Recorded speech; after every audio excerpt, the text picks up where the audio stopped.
Hi, and welcome to the Finest Hour podcast. My name is Ilona Pitt, your Finest Hour host. The journey to success is never a straight path, and that's what makes it even more exciting.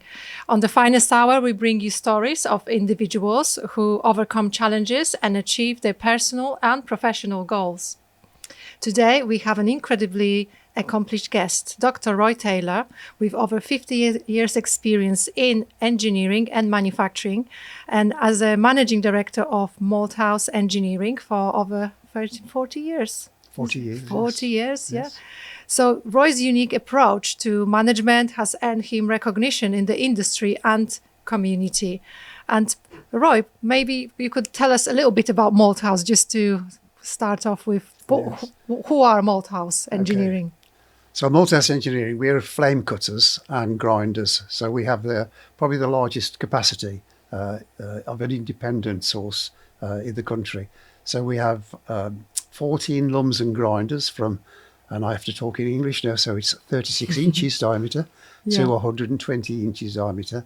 And we have 10 flame cutting machines, and all of these are double shifted. So we have a massive capacity, and we stock in our own steel that we sell to our customers and profile. So we have 2,000 tons of steel, ranging from 10 millimeters thick, which is the very thin sort, going through to 400 millimeters thick. And that's serious business when we're cutting that with a single source of heat. Yes, I've had the pleasure of obviously visiting your site. We've known each other for probably closely to a decade through your association with Made in the Midlands. Yes. I've always sensed, this dedication to success. That's like comes naturally to you, Roy, and it can be sensed. Yeah. And it was really exciting to be part of the celebrations of the 70th when I visited the site, the 75th, where you had a great party at the Black Country Museum. We did. So where we visited with our chairman, Lord Whitby. It was a fantastic evening. And, I brought this book, which I got on that evening. And before our meeting today, I was deep diving into your background. And that's what gave me a lot of ideas of what we could talk about today, because there is a story of a man who has overcome challenges, even some early setbacks at school, and pushed through and found his way to then seize the opportunity. And we, through our conversations, identified this probably was your finest hour. That from there, a lot of other things followed. So my mother always said I was a late developer. So, Okay, so tell me about this apprenticeship stage from when you joined the Dudley Technical College and how you developed your passion for people. Well, following school, I went to Dudley Technical College on something called a pre-apprenticeship course. Yeah, pre-apprenticeship, And following on from there, I joined British Steel in Brody Hill at Brockmore, where we had 1,800 people. Sadly, there's no one left now. But it was a strip mill, and I learned a lot about the strip mills, which was the Ferrosil and the Alphasil works, producing big transformers, massive transformers. But that was the stock. I was very fortunate in as many of my colleagues were, that we were trained in the training centre, totally off the job, for 2 years. And we were told by the training managers that we were there and they were going to be teaching us for the country. It wasn't just for that location, it was for the country. And it really was a superb training. So I carried on academically as well to do HNC. I got a bronze medal in the City and Guilds. And beyond that, I was then, again with 11 others, 12 of us, on an exchange scheme with 12 German lads. So we lived and worked with them for 3 months, and they lived and worked with us for 3 months. So we obviously picked up the language, which I was not able to do previously in speaking German. So we've had some great experiences. And tell me about the moment when you developed this passion for people and training people. You told me it's Yeah. something that happened Yeah. at Yeah. So there was one particular lecturer always said yes. to us that there's no better way of learning than to do the job and to do it using sapiential authority, which meant to us that Tell we us did what it with. sapiential authority It meant to is. us that we could get things done, but we hadn't got the authority to do it as part of our job. So we had to do it by persuasion. And that was always a big lesson for me. And I've always tried to persuade people that they want to do things, even though later on in life, some of my board members would enter the board meeting knowing that the answer was no, and being persuaded afterwards that the answer is yes, actually. So I would usually get my wicked way. And you actually stepped into somebody's shoes to teach there. Was it a class before? What's happened at that point? Well, when I was at a company called Ipstock Building Products, Yes, and I had 7 really good years with them. And one of the jobs that I had was based on the factory at Bristol, Almondsbury. And there we had a quarry which was heavily faulted and folded. Consequently, the clay that came from there was always varied. So the bricks that were made would be different colours, different sizes. And my job, I was sent down there for a 3-month project, and I had to get rid of 32 million bricks. That's a big sale to do, 32. But I had no money to do it with. So Yeah. I invented something called a brick shop. Yeah. No one had that in the country at the time. And we were selling on a Saturday morning 10 bricks or 20 bricks to anyone. But gradually, we overcame the situation. And then I was moved on to Ipstock itself, the village in Leicestershire. And there I had to recruit and train my replacement as the sales manager of the unit. And then I moved into outdoor sales representative, and again to recruit and to train my replacement there. And it was a fantastic opportunity to learn things and to get things done in a way which most people were happy to do. So tell me about the moment that you actually consider, I think it is definitely one of your many fine hours, if not the finest, the fact that you took over the Malthouse Engineering, and that was in 1983, you joined Malthouse. Indeed. And then you basically structured a management buyout, which was something unheard of at the time. That's true. The way you've done it, I think, is it's quite interesting. So tell us about that journey. Well, the management buyout in the early 80s was a new idea, a new phenomena, and we looked at it. I persuaded my colleagues to invest their money, their hard-earned money, in doing the management buyout, and 5 of us did that. And we all had then a 20% stake in the company. But why did you do it? Because you've noticed there is an opportunity. It's not like somebody came to you and say there is an opportunity Indeed. You did it. That's very true. Your way. We were part of the Frederick Cooper Group, which is based in Wolverhampton at the time. And it was quite obvious that the chairman was leaning more towards this new idea of a laptop. And he was investing all his money into high technology, where the rest of the group really were in suffering. Suffering from lack of investment.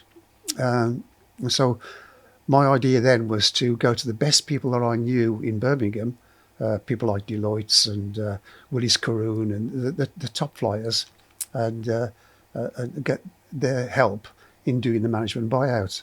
And indeed, one of the people was a chap named Cecil Bucket, who was a very eminent individual.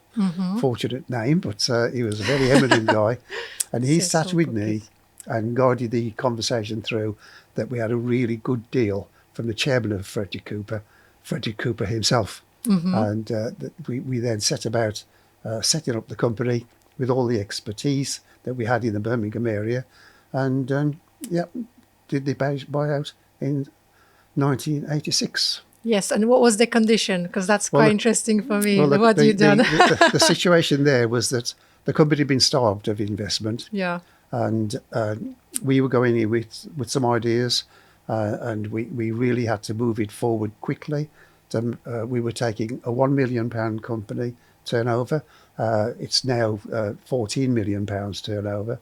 With 49 people, we've now got 60 plus, and constantly throughout that journey, those 40 years, is that we were acquiring companies, and for one reason or another, not always economic, having to close down. The landlord of one location wanted to sell and sold it to Worcestershire County Council. So we were excluded from that discussion, and we were then effectively kicked out. So lots of different things going up and down with the numbers of people employed, but Yeah. we are very stable now at this 60. Yes, and I think that's what was the defining moment for the future of this company, because as you said, it was starved of investment, Yeah. and you have all this passion, all this energy Yeah. to take it to the next level, to do all the things that you've done throughout the years. Did you know at the time that this is the moment that will define the future of you, like you? Certainly know you when, might when, you, have. when I read the book, I think Mr. Malthouse, I think of you, Roy. Thank you. No, it was a risk, but a very calculated risk. It could have gone the other way. With the economy, it goes up and down, as we all know, and we're going through a difficult patch at the moment as a country. But fortunately for Malthouse, we're doing very well. The price of steel it constantly stays high, aided by, dare I say, the problems that we've got in Russia and the surrounding areas. But we've been able to ride above that, fortunately, and continue to succeed. And so we're constantly taking on new people and adding to our turnover. So yeah, I mean, there was so defining moments. It's in the book, you know, the financial crisis, the 2016 steel crisis, and you managed to ride through that. That's right. Yes. Yeah. But it's all with the support of a good team. Yeah. And none of us can overemphasize the fact that we all need good people. And the route that we've decided to take is that we work with our local universities, so University of Wolverhampton and Birmingham City University, doing KTPs. And I've mentioned this many times between you and I, the importance of being able to recruit and train and benefit from the knowledge and skills of the people at the universities on all sorts of different projects, from marketing to data collection to experimenting with different materials. So all these things are supported by the KTP, which in our case has always been a 2-year duration. In terms of anything that you could change, if you could go back and do something different, so going up like to that moment where you took the company over with other shareholders and now yourself, but is there anything you think you could have done different in that apprenticeship stage? Yes, there is. And the thing is to have more confidence in yourself, right, and to persuade your colleagues and to do things quickly.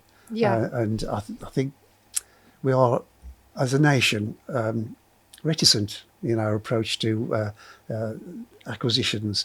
And but really, if I had my time over again, then doing things quicker would be the way forward.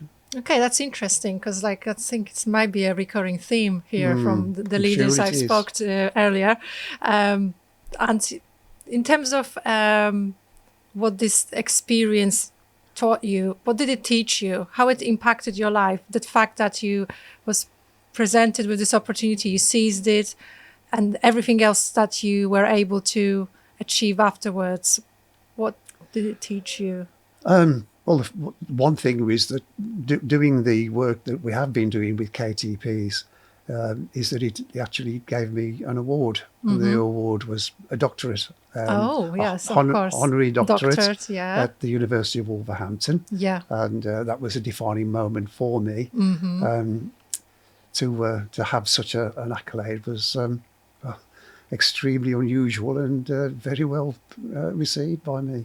Yes, yes, and it's something that was suggested by one of the university staff. Is that Indeed. right? Because Paul they Buzzard. recognized that what? Yeah. Yeah, Paul Buzzard was a senior lecturer at the University of Wolverhampton, and he was very instrumental in supporting me in the endeavour to get best staff, recruit the best people, to instigate them in the way that we work at Malthouse, and to get the best out of the joint exercise.